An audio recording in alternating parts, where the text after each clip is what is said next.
My name's Debbie Gregory, and I'm the clinical consultant at SSR. And my point of view is very interesting. I consider myself a hybrid professional. I went back to interior design school. I've been a nurse for 30 years, and then went back to interior design school about 8 years ago, and a whole new world opened up. And I feel like I've been kind of placed on a mission to really help people understand the clinical focus and really be an advocate for the clinician.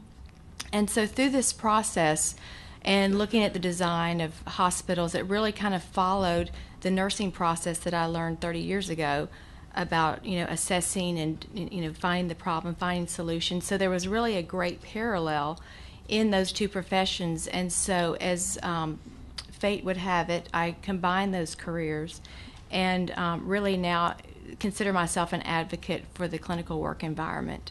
And I'm really privileged to be in hospitals all over the country, so I really have a very broad perspective of the good, the bad, and the ugly through this process, because it's really a new, really a whole new era that we're in. And so we're figuring out as we go along. There's not really a roadmap 4 or 5 years ahead. And so a lot of the things that we're designing, we have to look at best practices and really look at cause and effect from a clinical environment and try to make, judgments for those projects that are going on right now that we're planning for the future. So because of this perspective that I have, I felt alone, that there was no one that really understood my perspective. And so I began meeting nurses that were already beginning a similar path where they were advocating in architect firms and in construction companies for device vendors that they had the clinical perspective. So we began pulling these friends and colleagues now together to say, you get it. We really need to establish something that will really create an environment for that dialogue with the design and construction community, and now as well with the technology community. So we formed an organization called the Nursing Institute for Healthcare Design, and I'm going to pick on several of the members that are here today. If you all would stand, go ahead. I know you're in here. So there you go. Stand up. Thank you. You're not standing. Stand up. So one works for a construction company, one works for an architect firm, and they're both, have a clinical background. And we have persons in our organization. You don't have to be a nurse. You can be an architect, a vendor, because we want you to be part of that discussion. And so what this has really created is a community of collaboration from a design perspective, and really in designing for function is really at the core of it, for improved outcomes for patient safety, for improved nursing retention, and those things are very important. And it's really kind of a new discipline that we're really gaining a lot of momentum and having educational sessions for nurses that are maybe in a design and planning department in a hospital now. That's really something that's really taking place, and it's very exciting to see that these interpreters that are really understanding both sides of the design industry and the construction industry, and the technology industry now as it's expanding into the importance of that.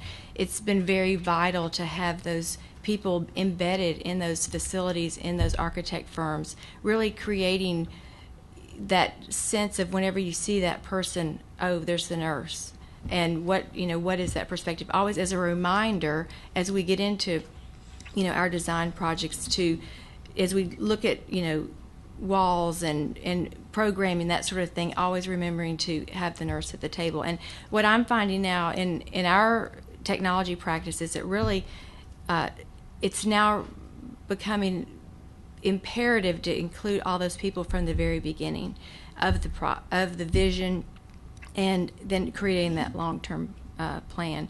So another wonderful thing about the Nursing Institute is we now have a designated person that's really taking a research charge. We heard today that there's not a lot of research out there in the technology implementation. So There's been a movement in the design and construction community for evidence-based design. There's an organization called the Center for Health Design that has a lot of information on, designing an environment that is evidence-based, that improves clinical outcomes, patient experience. So those are in place now in a really young state, but we really want to take that to the next level and really include technology in that as well.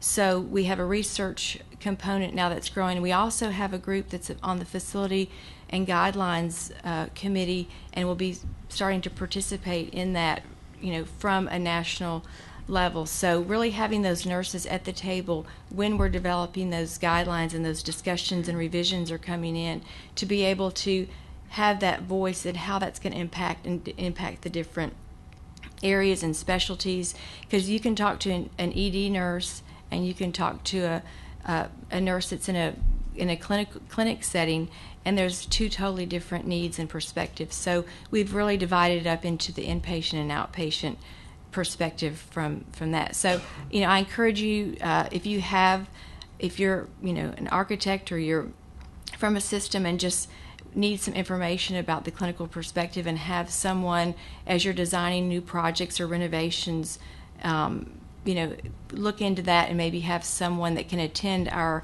educational sessions. So that's kind of one perspective, and really the perspective that got me into this industry from a design standpoint, and realizing, who's asking the nurse about the design of her workflow, his or her workflow. We've we won't spend any time here talking about the transition and the change in the work environment based on decentralized care, and that's increased the need for technology. So it's really been just an avalanche, a snowball effect of one thing that affects another that affects another. And so that's kind of why my next point, then I want to talk about this alignment. When I got into this field, I was really aligning the physical environment and operations. Technology was kind of, and it wasn't even as big a factor as it has exploded now. So now there are really three layers that have to be considered when you're designing a project, and of course the architecture. What is the nursing culture and model of that facility? What are their goals? What are their priorities? And really starting that development of that vision for the architecture at that level, and having the clinicians at the table with their visions shared, and with the executive level as well, and defining those goals. And then the second part of that is really the operations, and having those clinicians at the table. And I will, kind of, I don't want to say bash, but there you go, on our own profession, that we have not taken this as an opportunity to advocate for ourselves and come to the table as an educated group with national leaders that are educated in how important designing the work environment is. And there are steps being taken to do that. But nurses that come to the table that talk about their color of their paint that they put in their homes, and HGTV, healthcare architects roll their eyes in the back of their head and totally discount then what the nurse has to say. So it's very important for us as a nursing profession to step up and say, we are going to be empowered to make a difference.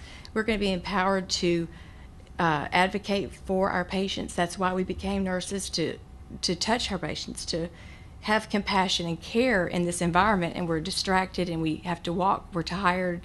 Everyone knows, I've seen the studies about how many steps a nurse has to take in a day. So really trying to advocate and find solutions collectively and collaboratively to resolve some of these issues, and help the profession to increase the retention and increase the workforce.